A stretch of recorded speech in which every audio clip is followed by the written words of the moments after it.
హైదరాబాద్ యూసఫ్గూడలో జాతీయ సూక్ష్మ, చిన్న, మధ్యతరహా పరిశ్రమల సంస్థ ఎన్ఐఎంఎస్ఎంఈ సమావేశ మందిరంలో బయోచార్పై జాతీయ సదస్సు జరిగింది.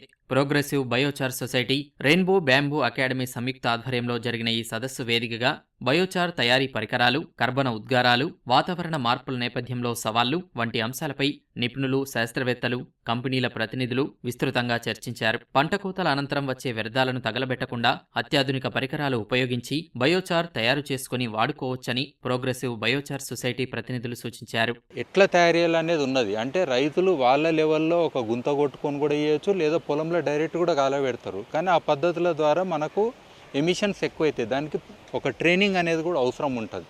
ఇదే కాకుండా పెద్ద ఎత్తున వాళ్ళు, ఎందుకంటే ఈ స్టబుల్ బర్నింగ్ అనేది అంటే పంట నుంచి వచ్చే వ్యర్థాలని తగలబెట్టడం అనేది కామన్గా అయిపోయింది. మన ఢిల్లీ చుట్టుపక్కల చూస్తే పెద్ద ఇష్యూగా కూడా ఉన్నది ప్రభుత్వానికి కూడా. సో ఇవన్నీ కాకుండా మరి వాళ్ళకి మంచి ట్రైనింగ్ ఇవ్వాలంటే మంచి ఎక్విప్మెంట్ కావాలని చెప్పి ఇప్పుడు భారతదేశంలో ఉన్న బెస్ట్ అంటే ఈ యొక్క ప్రొడక్షన్ టెక్నాలజీ ఈవెన్ ఇంటర్నేషనల్ లాంటి సంస్థలు కూడా పార్టిసిపేట్ అయినాయి. ఇది ముఖ్యంగా చెప్పుకోనికే ఇలాంటిది ఇంతవరకు కాలేదు. ఈ యొక్క మూవ్మెంట్కి ఐ థింక్ హైదరాబాద్ సెంటర్ ఉన్నది.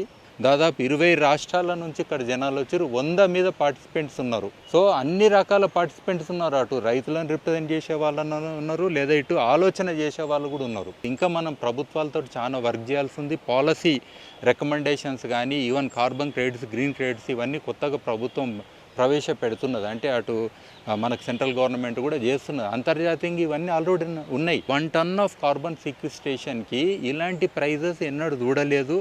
ఎందుకనంటే అన్ని దేశాలు మొన్న వచ్చిన 50 డిగ్రీల సెంటిగ్రేడ్ కంటే ఎక్కువ ఉష్ణోగ్రతలు అందరు చూసిన వాళ్ళకు సీట్ల మీద లేచి ఇప్పుడు ఏదోటి చేయాల్సిందే అనేది వచ్చింది. ఆ ఏసీ రూమ్లలో కూర్చునేది ఏం లేదు. ఇక ప్రపంచము అనేదానికే మొత్తం తగలబడిపోతుంది. అంటే గ్లోబల్ వార్మింగ్ అనేది ఒక పెద్ద ఇష్యూ కాబట్టి మరి ఈ యొక్క మిటిగేషన్ అంటాం, అంటే దాన్ని తగ్గించడానికి ఏం సొల్యూషన్లు అంటే ఐక్యరాజ్య సమితి కూడా ఇది one of the best solution అని అన్నది. కాబట్టి ఇట్లా అందరూ గుర్తించినందుకు సో ఇందులో మెథడాలజీస్ కూడా ఆల్రెడీ డెవలప్ అయినాయి. ఇంకా మనం మన దేశంలో కూడా కొన్ని మెథడాలజీస్ ఐడెంటిఫై చేసి మన ఎస్పెషల్లీ రైతు లెవెల్లో కూడా ఈ క్రెడిట్ అంటే మనకు వచ్చే ఆ అమౌంట్ కూడా రైతుకు ఎక్కువ అందాలనేది. ఎస్పెషల్లీ ఇందులో ఎఫ్పిఓస్ చాలా ముఖ్యమైన పాత్ర వహించవచ్చు. అటు వ్యవసాయం అనండి, ఇటు నీరు అనండి, అటు గాలి అనండి, మట్టి అనండి, మట్టిలో ఉన్న కార్బన్ కూడా తగ్గిపోయింది. సో అన్నిటి సుస్థిరత గురించి కూడా మనం పాటు పడడానికి ఇది ఒక మంచి అవకాశం. మా దగ్గర వాడిన వేస్ట్ అంతటిని కూడా మేము చార్కోల్ లాగా, బయోచార్ లాగా మారుస్తున్నాము. సో ఆ చార్కోల్ని మేము వినూత్న పద్ధతిలో వాడడానికి ఇంట్లో గృహోపకరణాల్లో వాల్ పార్టీషన్స్ లాగా, ప్రైవసీ స్క్రీన్స్ లాగా తయారు చేస్తున్నాము. బ్యాంబూ చార్కోల్తో కూడా ఇంటీరియర్ వాల్స్, పార్టీషన్స్ ఇవన్నీ తయారు చేస్తున్నాము. సో మన ఇళ్ళలో ఎప్పుడైతే ఈ చార్కోల్ అనేది వస్తుందో స్మెల్ అనేది అంతా పీల్ చేసుకుంటుంది ఇది. సో ఇంట్లో బ్యాడ్ ఆర్డర్ అనేది ఉండదు, స్మెల్ అనేది ఉండదు. సో ఈ ప్రోడక్ట్ని కన్స్ట్రక్షన్లో ఎలా వాడాలనే ఉద్దేశంతో మేము చాలా ప్రోడక్ట్స్ తయారు చేయడం జరిగింది. అందుకు భాగంగా ఇక్కడ మేము ఎగ్జిబిషన్ కండక్ట్ చేశాము. విచక్షణారహితంగా రసాయన ఎరువులు, క్రిమి సంహారక మందుల వాడకం ప్రభావంతో పచ్చడి భూములు పనికిరాకుండా పోతున్నాయి. కర్బన శాతం పడిపోయి సారం పూర్తిగా దెబ్బతింటోంది. ఇలాంటి సమస్యలకు బయోచార్ పరిష్కార మార్గంగా నిపుణులు చెబుతున్నారు. ఇది గాలిలో ఉన్న కార్బన్ను భూమిలో నిక్షిప్తం చేయడంతో పాటు క్షేత్రాల్లో వేసిన ఎరువులు పట్టుకొని మొక్కకు బాగా అందిస్తుంది. తేమ ఆవిరి కాకుండా చేసే గుణం బయోచార్లో ఉందని కొన్ని దేశాల్లో పరిశోధన సంస్థలు, శాస్త్రవేత్తలు గుర్తించడమే కాకుండా వినియోగంలోకి తీసుకొచ్చి ప్రోత్సహిస్తున్నారు. ఎంతోమంది ఎన్నో సంవత్సరాలుగా ఈ బయోచార్ సెక్టర్లో పనిచేస్తున్నారు, బ్యాంబూ సెక్టర్లో పనిచేస్తున్నారు. బ్యాంబూ క్రూసేడర్స్ అని, బయోచార్ సొసైటీస్ అని, అసోసియేషన్స్ అని ఉన్నాయి. సో మేము కూడా నేర్చుకుంటున్నాము. సో పర్యావరణాన్ని రక్షించాలి అంటే ఎలాంటి మెజర్స్ మనం తీసుకోవాలి, ఒక జాతీయ సంస్థగా, లేకపోతే ఒక వ్యక్తిగతంగా, లేకపోతే ఒక ఎంఎస్ఎంఈ పరంగా అన్న విధానంలో మేము అందరితో కలిసి నేర్చుకొని అందరినీ ప్రోత్సహిస్తున్నాము. అగ్రికల్చర్ ఫామ్లో చాలా వేస్ట్ వస్తుంది. ప్యాడీ హార్వెస్ట్ చేస్తే స్ట్రా వస్తుంది, అరెకనట్ చేస్తే హస్క్ వస్తుంది. అట్లా మీ ఎనీ క్రాప్ మీరు కల్టివేషన్ చేయండి, మీకు వేస్ట్ వస్తుంది.